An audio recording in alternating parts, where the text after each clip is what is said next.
I used to think I would be married by now. I pictured a big house somewhere in the suburbs. 3 or 4 kids running through the yard. Maybe even a golden retriever waiting by the door. That was the dream I grew up with. That was the picture every movie, every family sitcom, every glossy magazine cover tried to sell me. And for a long time, I believed it. I thought marriage was the natural path. You fall in love. You buy the ring. You say the vows. You build a family. Simple, predictable, supposedly safe. But then, something happened. I started looking at the numbers. Because that is who I am. I am a quant. I live and breathe data. I analyze risk. I calculate probabilities. I would never put my money into an investment that is more likely to fail than succeed. So why would I treat my entire life any differently? The truth is, marriage is not a fairy tale. It is a gamble. And it is a gamble where the house almost always wins. 50% of marriages in America end in divorce. That number alone should make you pause. But here is the darker part. Divorce is not the first option. It is the last resort. It is what couples turn to only after years of silent dinners, slammed doors, and cold beds. Which means that the percentage of people who are actually miserable in their marriage is far higher than the official divorce rate. Think about that for a second. If half of all marriages collapse, how many of the ones that remain are quietly suffocating?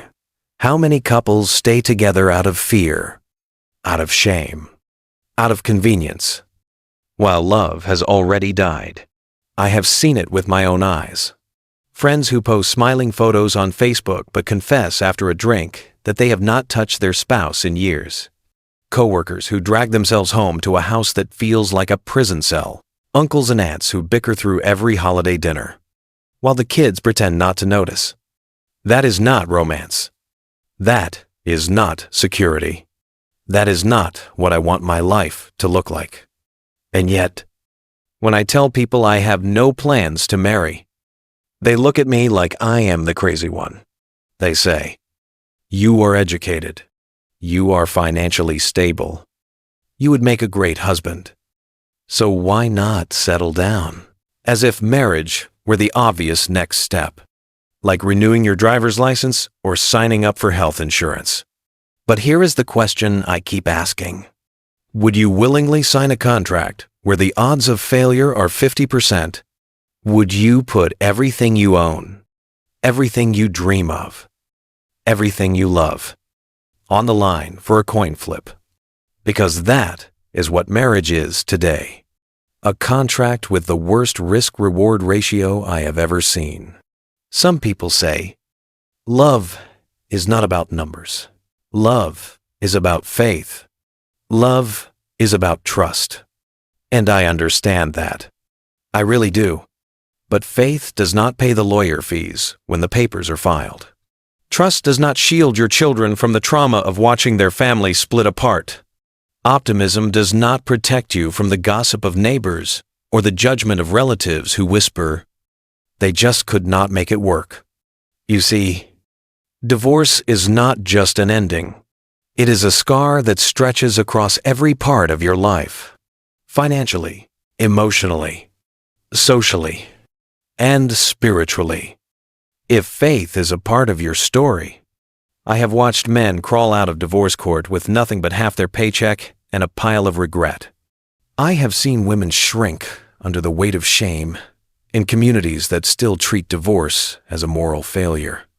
I have heard children cry in bedrooms split between mom's house and dad's house, never feeling whole again. That is the reality nobody puts in the wedding brochure. That is the reality people refuse to talk about when they raise a glass at the reception and say, "To forever." And here is the part that really disturbs me. Despite all of this, despite the numbers, despite the stories, despite the broken homes that surround us, people still line up to get married Why? Because we are told we should. Because we are told it is the only path to happiness. Because we are told that if we do not marry, we will be lonely, incomplete, somehow less than. It is cultural pressure disguised as destiny. It is the voice of society whispering in your ear, telling you to take the gamble, no matter how bad the odds. But I refuse. I am not here to live someone else's script. I am not here to wear a tuxedo just because a tradition invented 200 years ago tells me I should. I am not here to risk everything on a contract that looks more like a trap than a promise.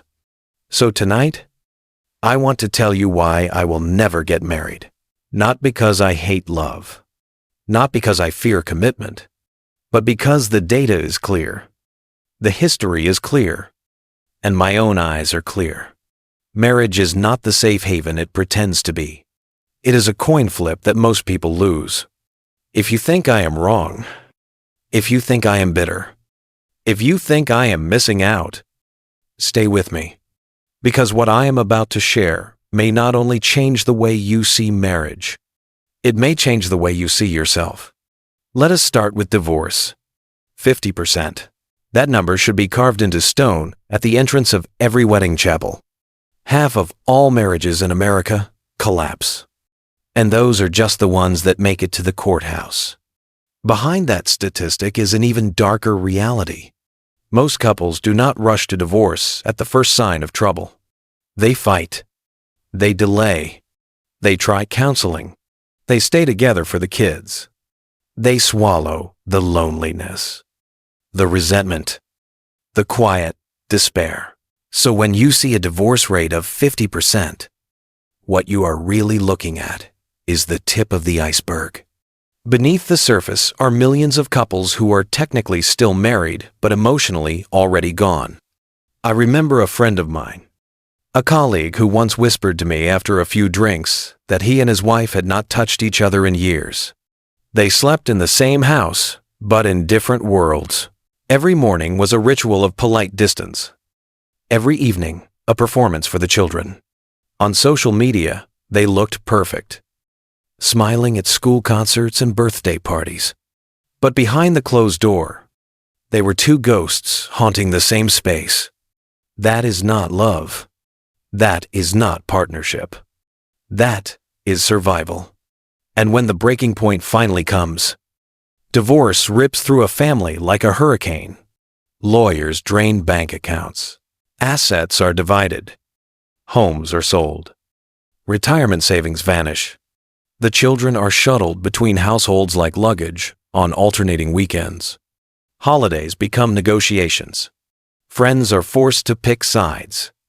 Even faith communities, which are supposed to offer compassion, often heap shame on those who could not keep the vows. It is not just the death of a marriage. It is the slow dismemberment of a life.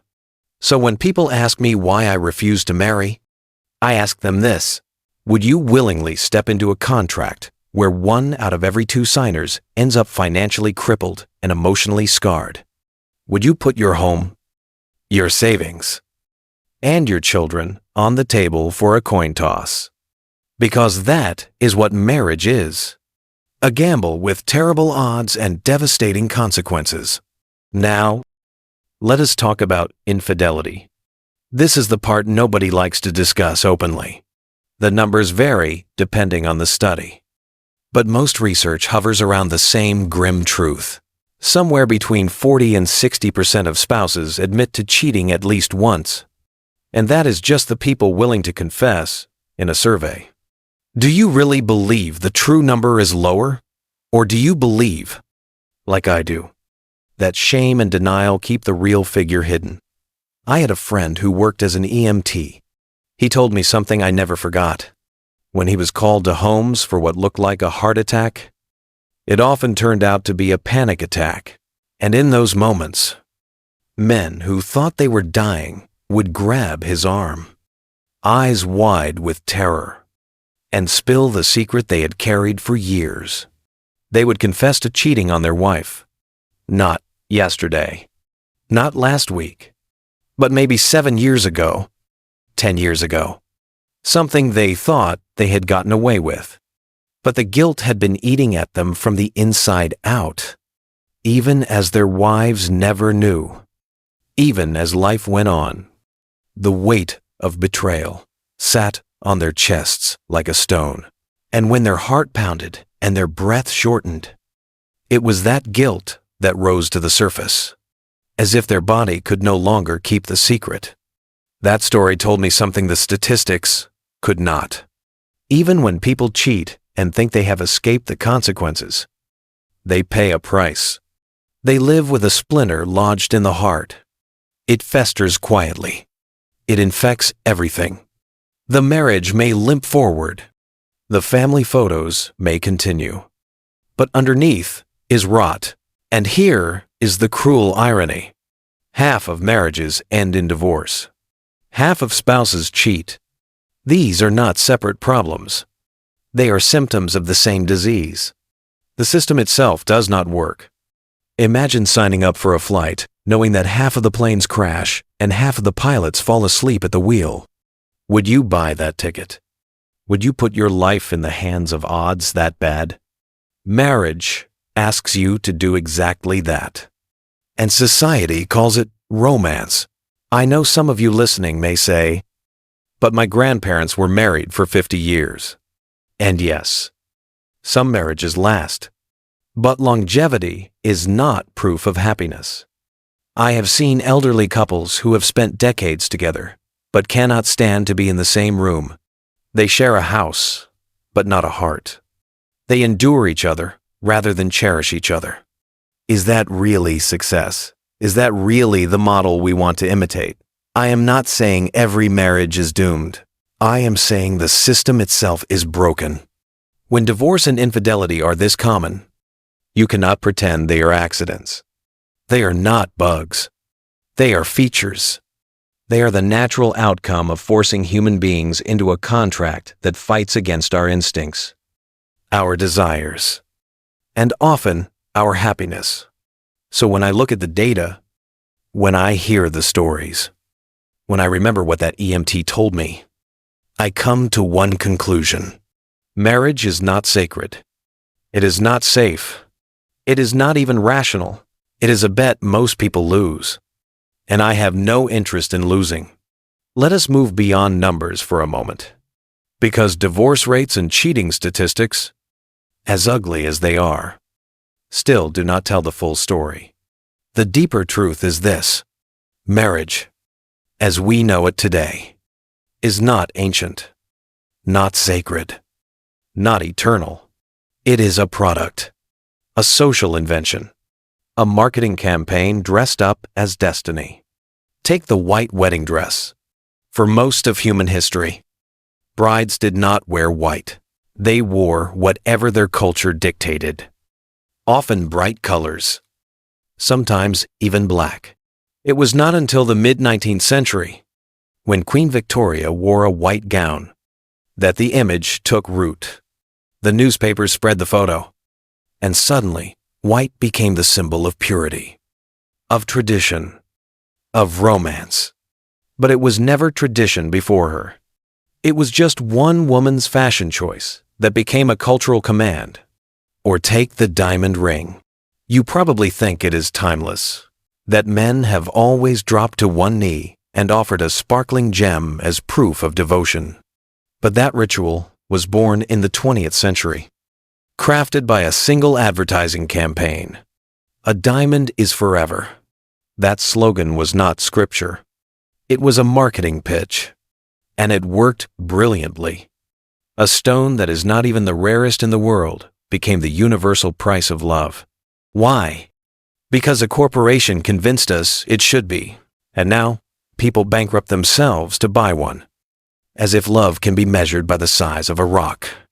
This is what marriage has become: a ritual of consumerism, a parade of borrowed traditions, packaged and sold until they feel like destiny. The gown, the ring, the venue, the honeymoon, each step designed not to deepen love, but to deepen debt. And people march along because everyone else is marching. Because no one wants to be the one who steps out of line and asks, why? But I will ask why. Why do we cling to rituals invented a few generations ago as if they are carved into the human soul? Why do we pressure young men and women to follow a script written by corporations, by marketers, by social conformity? Why do we confuse tradition with truth? The reality is that humans are not naturally monogamous. Anthropologists have studied cultures across the globe, and the vast majority throughout history have not practiced lifelong monogamy. Out of over 1,000 societies documented, only a small fraction made monogamy the rule. The rest allowed variations: polygamy, communal living, temporary pair bonds, because that is closer to our instinct. Think about it. For hundreds of thousands of years, before cities, before organized religion, before governments, humans lived as hunter-gatherers. We survived in tribes. We raised children collectively. We formed bonds that lasted as long as they made sense and shifted when they no longer did. It was practical. It was human. It was honest. Monogamous marriage, as we practice it today, is a recent experiment. It was reinforced by religion, not because it made people happier, but because it made lineage easier to track. If a man could be sure a child was his, he could pass on his land, his name, his wealth. Marriage became less about love and more about property rights, inheritance, control. That is the truth people rarely want to hear. Marriage was never designed to maximize joy. It was designed to manage resources. And here we are, centuries later, still following the same system. Even though the original reasons have evaporated, we have DNA tests now. We do not need outdated rules to figure out paternity. We are not all farmers anymore, desperate for 10 children to work the fields. We live in cities, in suburbs, in a world where survival does not depend on locking yourself to one partner for life. And yet, we cling to the cage. That is what marriage feels like to me. A cage dressed up with flowers, a contract that pretends to be love. And inside that cage, people suffocate. They get restless. They get bored. They cheat. They divorce. They play out the same cycle again and again, generation after generation. I like to use this metaphor. Picture a bear forced to wear a tuxedo and stand upright in a circus ring. The audience claps. The ringmaster cracks the whip. The bear performs. But the bear is not meant to walk that way. It is not natural. And eventually, it wants to drop back on all fours, to return to the wild. That is what humans are doing inside monogamous marriage. We are animals in tuxedos, pretending this is who we are, when deep down, we know it is not. People tell me, you just need to spice things up. Take a trip. Buy some lingerie. Go to therapy.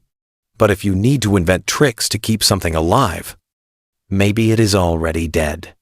If the only way to survive marriage is to keep layering distractions, then maybe the structure itself is the problem. Maybe the truth is simple. We were not designed to be locked into one bond forever. We were designed for cycles, for beginnings, for peaks, for endings. Like a parabola, our pair bonds rise, level, and fall. That is natural.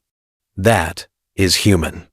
But society tells us to fight it, to pretend it is not real, to wear the tuxedo and smile for the crowd.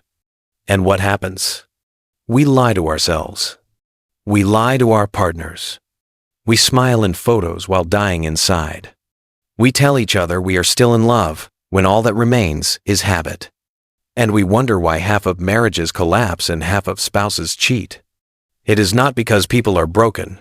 It is because the system is broken. That is why I refuse to play the game. I will not buy the dress rehearsal of consumerism. I will not put on the tuxedo in the circus ring. I will not call a cage freedom. There are better ways to live. Better ways to love. Better ways to raise children and build communities. But they do not begin with pretending that monogamy is destiny. They begin with admitting the truth. Marriage is not natural, and the sooner we stop forcing ourselves into that mold, the freer we will be. Here is the part where people usually get angry. They say, if you do not believe in marriage, then you do not believe in love. If you refuse to marry, then you are afraid of commitment. But let me make something very clear. I am not against love. I am not against intimacy. I am not against building deep, meaningful connections with another person. I am against pretending that a broken system is the only way to have those things. Love is real. I have felt it. I have given it. I have received it. But love does not need a diamond. Love does not need a white dress. Love does not need a priest, a courthouse, or a contract that was written to protect property rights. Love is bigger than that. It is deeper than that. And when we reduce it to paperwork, we insult it. This is the climax for me. The moment where the curtain falls away and the truth is bare. Monogamous marriage is not just flawed. It is unnatural. It is unsustainable. And it is dishonest. We can dress it up with vows, with photos, with anniversary dinners. But at its core, it is a cage. And like every cage, it does not matter how pretty you decorate it. The bars are still there. I look around and I see the evidence everywhere. The jokes in sitcoms about miserable husbands, the countless affairs hidden behind suburban fences, the divorce lawyers making fortunes off shattered homes, the endless self-help books about how to fix your marriage. If something needs that much fixing, maybe it is not worth keeping. So what is the resolution? What do we do instead? I am not suggesting chaos. I am not saying abandon every bond, every family, every promise. What I am saying is that we need new systems. Systems that honor our instincts instead of fighting them. Systems that allow honesty instead of forcing lies. Systems that make room for cycles, for endings as well as beginnings. For some people, that might look like open relationships. For others, communal parenting, where the burden of raising children is shared instead of crushing one couple alone. For others, shorter-term commitments that are celebrated for what they are, not shamed when they end. The specifics can vary. What matters is that we stop pretending that one model, one contract, one ritual is the destiny for everyone. I believe human beings can do better than the bear in the tuxedo. We can create bonds that are honest, flexible, and sustainable. We can admit that desire for variety is not sin. It is biology. We can admit that love does not always last forever. And that is not failure. It is simply life. We can admit that raising children does not have to mean sacrificing freedom. That communities can step in where marriages fall apart. That is the resolution I offer. Not a perfect blueprint. Not a utopia. But a reminder that the script we have been handed is not the only script available. We can write our own. So let me end with this. Marriage, the way it exists today, is a relic of a time when lineage mattered more than happiness, when property mattered more than honesty. We keep repeating it out of habit, out of fear, out of social pressure. But repeating a mistake does not make it right. It just makes it familiar. I am not married because I refuse to trade freedom for familiarity. I refuse to risk half my life on a coin toss. I refuse to smile in photos while suffocating inside. I refuse to live like a bear in a tuxedo, applauded by the crowd, but dying to return to my natural state. If that makes me different, so be it. If that makes me strange, I will take strange over miserable any day. If that means I never get to cut a cake in front of a crowd, then I will eat dessert on my own terms, in peace. Because here is the truth. I would rather be single and free than married and trapped. I would rather live honestly than die pretending. And I would rather face the unknown with clear eyes than chain myself to a system that history, biology, and data all tell me is destined to fail. That is why I will never get married. Not out of bitterness, not out of fear, but out of clarity, out of choice, out of love for myself and for the life I still have ahead of me. If you agree with me, share this message. If you disagree, tell me why. Either way, do not just accept the script you were handed. Question it. Challenge it. Decide for yourself. Because, at the end of the day, marriage may be common, but it is not destiny, and the only destiny worth following is the one you choose for yourself.